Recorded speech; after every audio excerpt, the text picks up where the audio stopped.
الرجيم بسم الله الرحمن الرحيم إن الذين توفاهم الملائكة ظالمي أنفسهم قالوا فيم كنتم قالوا كنا مستضعفين في الأرض قالوا ألم تكن أرض الله واسعة فتهاجروا فيها فأولئك مأواهم جهنم وساءت مصيرا إلا المستضعفين من الرجال والنساء والولدان لا يستطيعون حيلة ولا يهتدون سبيلا فأولئك عسى الله أن يعفو عنهم وكان الله عفوا غفورا ومن يهاجر في سبيل الله يجد في الأرض مراغما كثيرا وسعة ومن يخرج من بيته مهاجرا إلى الله ورسوله ثم يدركه الموت فقد وقع أجره على الله وكان الله غفورا رحيما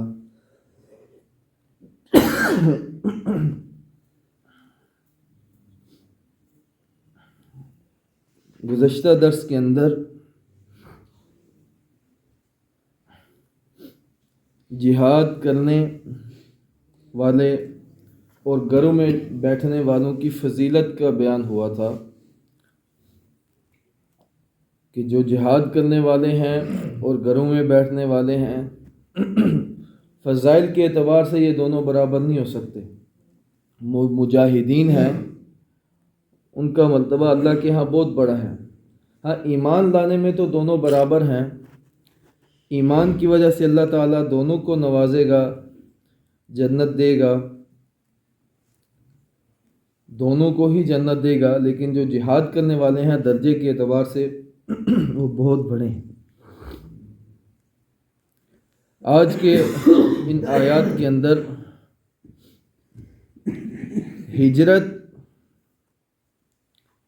ہجرت کرنا ضروری ہے اور کون سے لوگ ہیں کہ جن کے لیے اس بات کی اجازت ہے کہ وہ ہجرت نہ کریں. دنیا میں جہاں کہیں بھی مسلمان رہتے ہیں، جہاں کہیں بھی مسلمان ہیں، ان کے اوپر یہ لازم ہے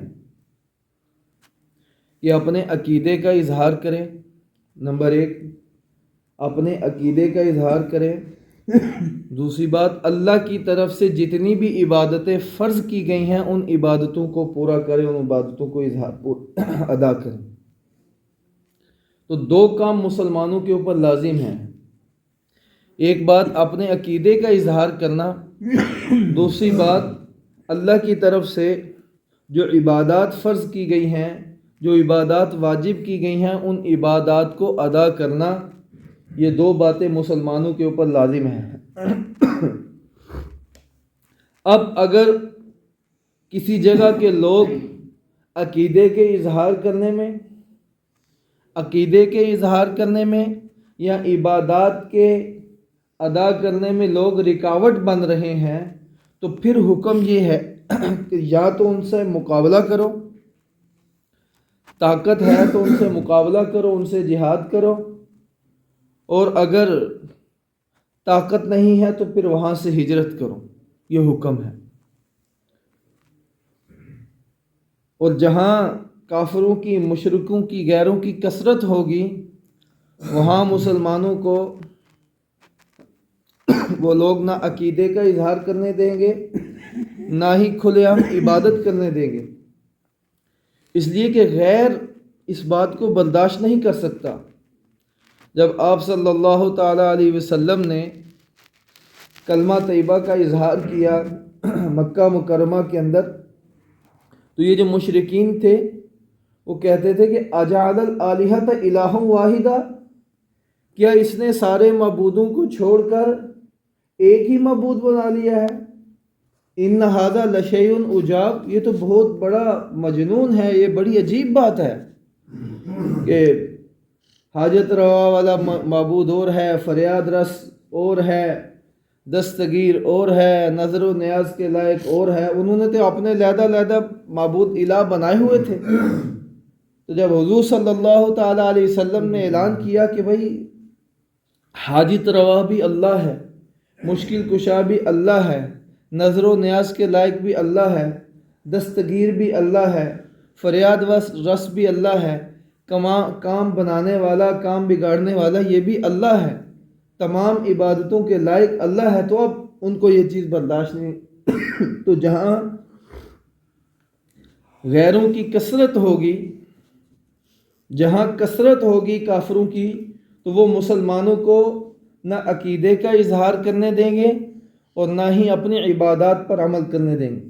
اور یہ مسئلہ یاد رکھیں، یہ جو جہاد ہے یہ مقصود بھی ذات نہیں ہے، جہاد مقصود بھی ذات نہیں ہے۔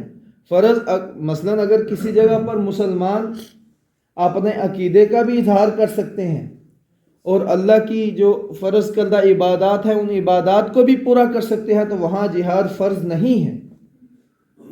تو جہاد مقصود بھی ذات نہیں ہے۔ ہاں، جہاں مسلمان اللہ کے احکامات کو پورا نہیں کر سکتے، اپنے عقیدے کو اظہار نہیں کر سکتے، اپنے عقیدے کو ظاہر نہیں کر سکتے، تو پھر وہاں حکم یہ ہے کہ جہاد کرو۔ ویسے جہاد مقصود نہیں ہے۔ جہاد سے مقصود کیا ہے؟ اگر تو اللہ کے حکم اور اللہ تعالیٰ کی طرف سے جو فرض کردہ عبادات ہیں وہ بندہ کر رہا ہے تو پھر جہاد فرض نہیں ہے۔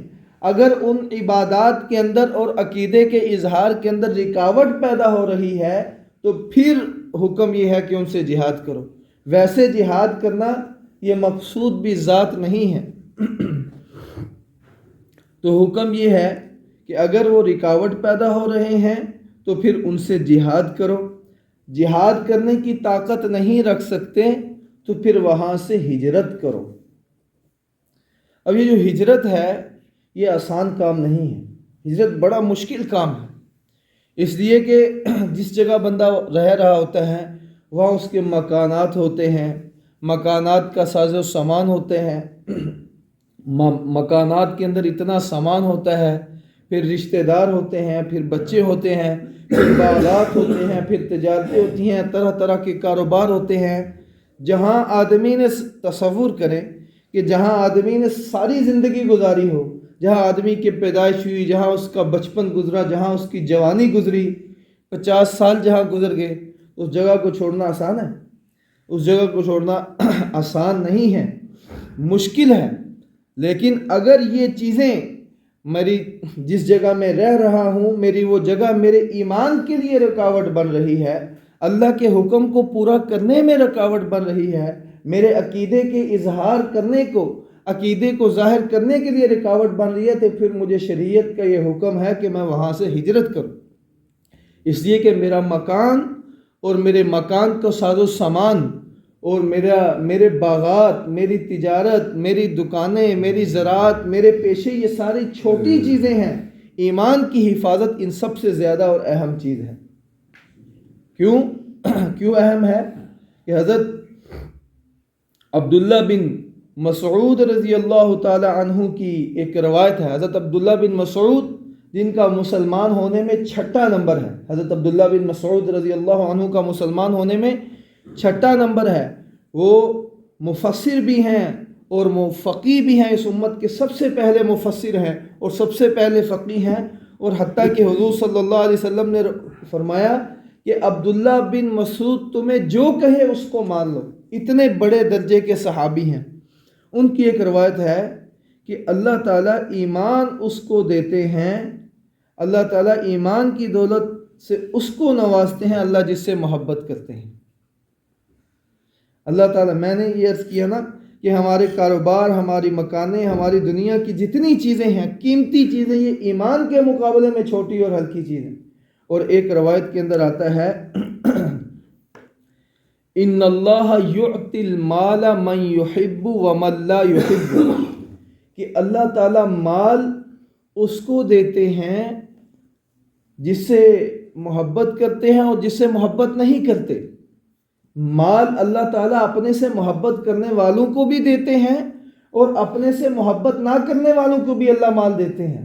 بالفاظ دیگر اللہ مال، دیکھیں کافروں کے پاس مسلمانوں سے زیادہ مال ہے، تو مال اللہ تعالیٰ اس کو بھی دیتے ہیں جس سے محبت کرتے ہیں، اور مال اللہ اس کو بھی دیتے ہیں جس سے محبت نہیں کرتے۔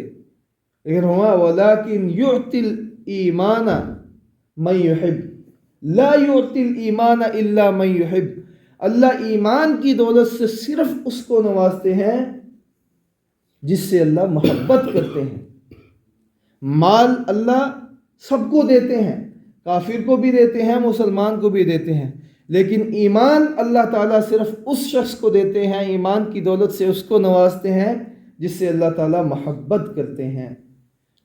لا يعطي الایمان الا من يحب، ایمان کی دولت سے اسی کو نوازا جاتا ہے جس سے اللہ محبت کرتے ہیں۔ لہذا یہ جو ہم نے پیمانہ بنایا ہوا ہے نا اللہ کے راضی اور اللہ کے ناراض ہونے کا، مال ہے، مال آ رہا ہے جناب، پیسے آ رہے ہیں، سب ٹھیک ٹھاک چل رہا ہے، جی اللہ بڑا ہی راضی ہے، جی اللہ ساڑھے تے بڑا ہی راضی ہے، اللہ دا بڑا ہی کرم، یہ پیمانہ ہی نہیں ہے اللہ کے راضی اور ناراض ہونے کا، یہ غلط پیمانہ ہے۔ ہمارے ایک جیسے میں نے شاید پہلے بھی یہ بات بتائی، ہمارے ایک بڑے عالم ہیں، کہتے ہیں میں اپنے بیان میں ہر دفعہ یہ بات کہتا ہوں کہ بھائی اللہ نے دنیا اور آخرت کی کامیابی، اللہ تعالیٰ نے دنیا اور آخرت کی کامیابی اپنے حکموں کو پورا کرنے میں رکھی ہے اور اپنے نبی کے طریقوں کو پورا کرنے میں رکھی ہے۔ کہتے ہیں ایک بندہ میرے پاس آ گیا، کہتا ہے مولانا صاحب آپ اپنے ہر بیان میں یہ بات کہتے ہیں کہ اللہ نے کامیابی دنیا اور آخرت کی اپنے حکموں کے اندر رکھی ہے، اللہ راضی اس سے ہوتا ہے کہ جو اللہ کے حکم پورا کرے اور حضور صلی اللہ علیہ وسلم کے طریقوں پر پورا کرے۔ وہ کہتا ہے کہ حضرت صاحب، مولانا صاحب، اب میں نے تو کئی سال سے نماز ہی نہیں پڑھی، میں تو مر کے صرف جمعے کی نماز پڑھتا ہوں، تو جمعہ بھی کبھی کبھی رہ جاتا ہے، لیکن اللہ تو میرے سے بڑا راضی ہے، مال ہی مال ہے میرے پاس جناب، پیسہ ختم ہی نہیں ہوتا، اتنے پیسے ہیں، گاڑیاں ہیں، کاروبار ہے، فیکٹریاں ہیں۔ تو وہ کہنے لگے کہ بھائی میں نے اس کو پہلی بات تو یہ ہے کہ تم اللہ کے راضی ہونے کا پیمانہ ہی غلط سمجھ بیٹھے ہو، کہ مال کا ہونا اور مال کا ہونا یہ تو اللہ کے راضی ہونے کی علامت ہی نہیں ہے۔ بھئی یہ تو اللہ کے راضی ہونے، اب حدیث شریف میں نے سنائی، اللہ کہتے ہیں ان اللہ یعطی المال من یحب ومن لا یحب، مال تو اللہ مسلمان کو بھی دیتے ہیں، اللہ کافر کو بھی دیتے ہیں، ایمان اللہ اس کو دیتے ہیں جس سے اللہ تعالیٰ محبت رکھتے ہیں۔ تو اللہ کے راضی ہونے کا پیمانہ مال کا ہونا یا مال کا نہ ہونا نہیں ہے، یہ تو اللہ کی ایک تقسیم ہے۔ ہاں اللہ راضی اس سے ہوتے ہیں، اللہ کے راضی ہونے کا یا کامیاب ہونے کا، جس آدمی کے پاس مال ہے وہ کامیاب نہیں ہے، جس کے پاس مال نہیں ہے وہ ناکام نہیں ہے، اس لیے کہ کامیابی اور ناکامی کا یہ پیمانہ ہی نہیں ہے۔ یہ جو ہم نے پیمانہ کامیابی ناکامی کا سمجھا ہوا، یہ کامیابی ناکامی کا پیمانہ ہے ہی نہیں ہے۔ جس شخص کے پاس ایمان ہے، ایمان کی دولت سے اللہ نے جس کو نوازا، اور جو اللہ کے حکم اور اس کے نبی کے بتائے ہوئے طریقوں کی پابندی کر رہا ہے اور پاسداری کر رہا ہے، اس سے اللہ محبت کرتے ہیں اور اس سے اللہ راضی ہیں، اور وہ شخص کامیاب ہے۔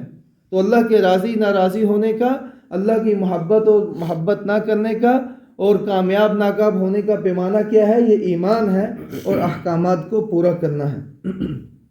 تو ان آیات کے اندر فرمایا کہ اگر، کیونکہ ضروری کیا ہے؟ اپنے عقیدے کا اظہار کرنا اور عبادات کو پورا کرنا، یہ ضروری ہے۔ جس جگہ اپنے عقیدے کا اظہار نہیں ہو سکتا اور عبادات کی ادائیگی نہیں ہو سکتی تو پھر کیا کریں؟ جہاد کرے، اور اگر جہاد نہیں کر سکتا، اب جہاد کی طاقت نہیں ہے، کمزور ہے، اور جہاں اکثریت ہوگی وہاں تو مخالفت بھی ہوگی، کیونکہ جہاں اکثریت ہوگی اب وہ کوشش یہ کریں گے کہ کسی نہ کسی طریقے سے ان کے ایمان کو ختم کیا جائے۔ تو اب شریعت کا حکم یہ ہے کہ وہاں سے ہجرت کرو۔ کیا فرمایا؟ ان الذین توفاہم الملائکۃ ظالمی انفسہم، بے شک وہ لوگ کہ فرشتے جن کی روح قبض کر لیتے ہیں، ظالمی انفسہم، اس حال میں کہ انہوں نے اپنی جانوں پر ظلم کیا ہوتا ہے۔ قالوا فیم کنتم، فرشتے ان سے کہتے ہیں کہ تم کس حال میں تھے دنیا کے اندر؟ تو کہتے ہیں قالوا كنا مستضعفین فی الارض، کہ ہم زمین کے اندر بڑے کمزور تھے. اور فرشتے کیا کہتے ہیں؟ الم تکن ارض اللہ واسعہ، کیا اللہ کی زمین کشادہ نہیں تھی؟ کیا اللہ کی زمین تنگ پڑ گئی تھی؟ کہ تم کہہ رہے ہو ہم زمین میں کمزور تھے، تو اللہ کی زمین تنگ پڑ گئی تھی. فتہاجروا فیہا، تم اس میں ہجرت کر لیتے. آگے ان کا ٹھکانہ بتا دیا، یعنی جنہوں نے کفر والی زندگی گزاری ہے، جنہوں نے ایمان نہیں لایا. فاولئک مأواہم جہنم، تو یہی وہ لوگ ہیں جن کا ٹھکانہ دوزخ ہے. وساءت مصیرا، اور جہنم بہت ہی برا ٹھکانہ ہے. آگے کچھ لوگ ایسے بھی ہیں جن کو اس بات کی اجازت ہے کہ وہ ہجرت نہ کرے. آگے ان کا بیان ہے، فرمایا الا المستضعفین من الرجال والنساء والولدان، مگر وہ لوگ جو کمزور ہیں، مردوں میں سے کمزور ہیں، عورتوں میں سے کمزور ہیں، والولدان، اور بچوں میں سے. لا یستطیعون حیلہ، تدبیر کرنے کی طاقت نہیں رکھتے. اب بوڑھا آدمی ہے، گزشتہ درس میں بھی میں نے کہا کہ جہاد کی کس کو اجازت نہیں ہے؟ جو اندھا ہو گیا ہے، جو معذور ہے، جو بوڑھا ہے، تو اس کو جہاد کرنے کی، وہ جہاد نہ کرے، اس پر جہاد کا حکم فرض نہیں ہوتا. اندھے پر فرض نہیں ہے، بوڑھے پر فرض نہیں ہے، معذور پر فرض نہیں ہے، اور بچوں اور عورتوں پر فرض نہیں ہے. تو یہی ہجرت کا بھی یہ حکم بیان کیا.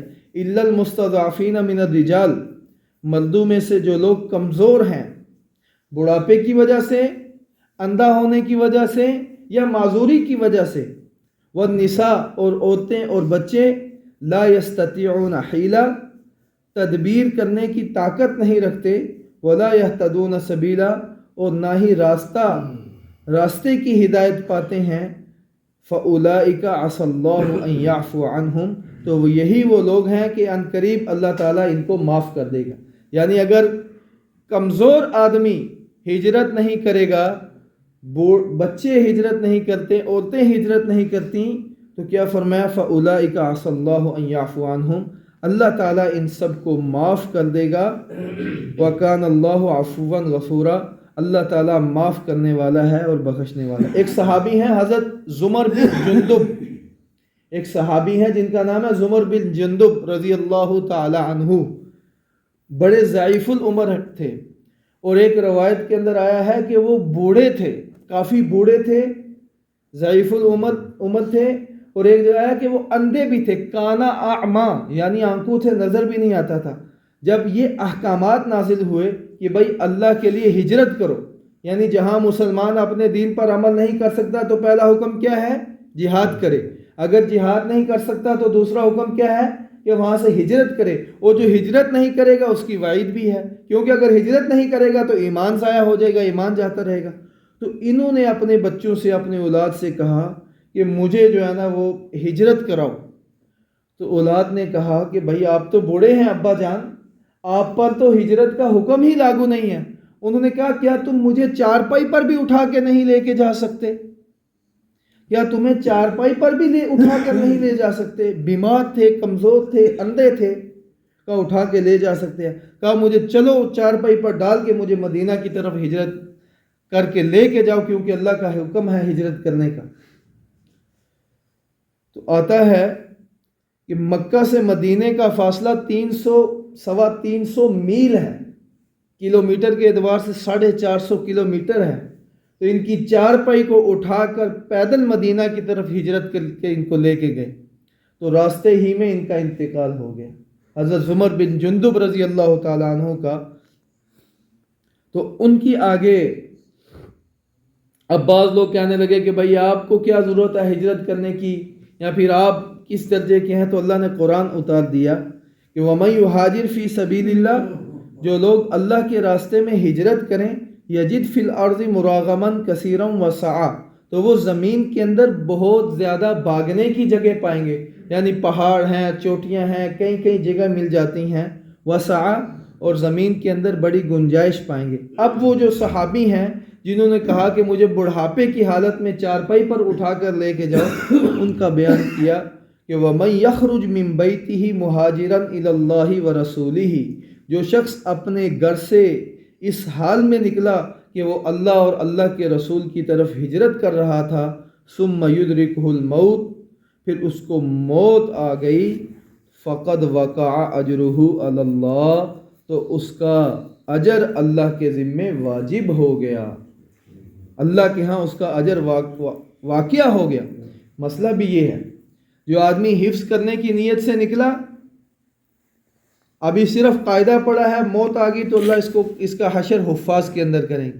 جو آدمی اپنے گھر سے عالم بننے کے لیے نکلا، ابھی چند دن پڑا ہے، حتیٰ پہنچا بھی نہیں، راستے میں ہے، اگر انتقال ہو گیا، کیونکہ نیت المؤمن خیر من عملہ، مومن کی نیت اس کے عمل سے بہتر ہے۔ انما الاعمال بالنیات، اعمال کا دار و مدار ہے ہی نیتوں کے اوپر۔ اب چونکہ نیت عالم بننے کی تھی، نیت حفظ کرنے کی تھی، تو اللہ کل قیامت والے دن، اور جو آدمی جہاد کی نیت سے نکلا، جہاد نہیں کیا، تو اللہ اس کو کل قیامت والے دن شہداء میں سے اٹھائیں گے اگر طبعی موت بھی آ گئی۔ اسی طرح کوئی آدمی ہجرت کی نیت سے نکلا، ہجرت نہیں کی لیکن نکلا، تو کل اللہ تعالیٰ اس کو بھی مہاجرین میں سے اٹھائیں گے، وہ اجر وہ فضائل اس کو حاصل ہوں گے جو ہجرت کرنے والوں کو حاصل ہوئے۔ اسی طرح کوئی آدمی حج کے ارادے سے نکلا ہے، ابھی اس کا پاسپورٹ بنا ہے، پیسے جمع کروائے ہیں، حج کے لیے نہیں گیا، پاکستان میں ہے، اگر اس کو موت آ گئی تو اللہ کی ذات سے امید ہے کل اللہ تعالیٰ اس کو قیامت والے دن حاجیوں میں سے اٹھائیں گے۔ تو نیت کا بڑا مرتبہ ہے۔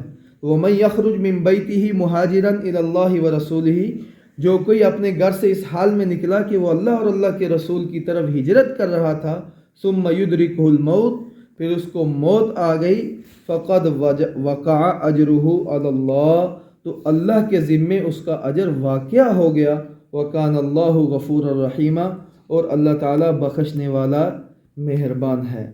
لائی حیات آئے، قضا لے چلی چلے، بھئی زندگی لے کر آئی آ گئے، موت کا وقت آ گیا تو چلے گئے۔ لائی حیات آئے، قضا لے چلی چلے، نہ اپنی مرضی سے آئے نہ اپنی مرضی سے چلے۔ اللہ نے دنیا کے اندر آخرت کی تیاری کے لیے بھیجا ہے۔ موقع اللہ تعالیٰ نے ہر ایک کی تاریخ پیدائش تو موجود ہے، لیکن تاریخ وفات کسی کی موجود نہیں، کسی کو نہیں پتہ کب چلے جائیں، لیکن یہ اللہ کی طرف سے بڑا انعام ہے۔ اگر پتہ چل جاتا تو کھانا پینا اٹھنا بیٹھنا چلنا پھرنا چھوڑ دیتے، اور پھر یہ اللہ کی طرف سے ایک تنبیہ بھی ہے۔ اللہ کہتے ہیں ہم نے تمہارے اوپر یہ انعام فرمایا کہ موت کا وقت نہیں بتایا، اور اس پر ایک یہ تنبیہ بھی ہے کہ اب اس میں یہ بھی ہے کہ تم ہر وقت موت کے لیے تیار ہو، پتہ نہیں کب موت آ جائے۔ یہ ضروری نہیں ہے کہ بوڑھا آدمی مرے، بچے بھی جا رہے ہیں، جوان بھی جا رہے ہیں، بوڑھے بھی جا رہے ہیں۔ اللہ تعالیٰ ہمیں صحیح معنوں میں اپنے صحیح عقیدے کے ساتھ عبادات کو پورا کرتے ہوئے، آخرت کی تیاری کرتے ہوئے دنیا سے اللہ تعالیٰ ہم سب کا خاتمہ فرمائے۔